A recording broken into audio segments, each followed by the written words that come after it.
بریم یه چیز جدید درست کنیم. این غذایی که میخوام بهتون یاد بدم خوراک وقتایی که حال و حوصله شام درست کردن ندارین، میخواین یه چیزی سریع درست کنین. یه سوسیس رو میاریم و با رنده درشت خوردش میکنیم.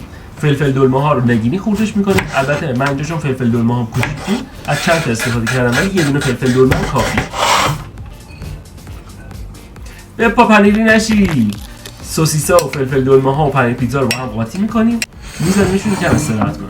توی ظرف دیگه ای ماست و تخم مرغ رو با هم قاطی میکنیم تا به این بافت برسه. ادویه‌هایی که تو کپشن براتون نوشتم رو بهش اضافه میکنیم. بعد کم کم آرد رو بهش اضافه میکنیم و هم میزنیم. همه آرد رو یه جا با هم نریزیم، گوله میشه. مواد قبلی هم بهش اضافه میکنیم و هم میزنیم.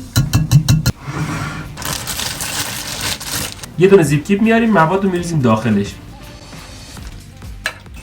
آخ نمک رو داشت یادم میرفت. نوبت میرسه به سسش. سس قرمز، سس خردل، ادویه‌ای که تو کپشن براتون نوشتم، نصف لیمو، یه خیارشور، سس مایونز.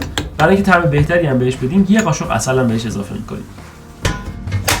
تاوه رو میاریم، روغن وقتی که داغ شد با قیچی نوک اون زیپ کیپمون رو میبریم و میریزیم داخل تاوه.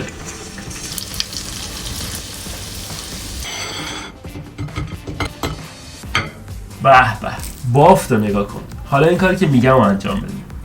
این غذا رو بفرست برای اون کسی که باید برات درست کنه.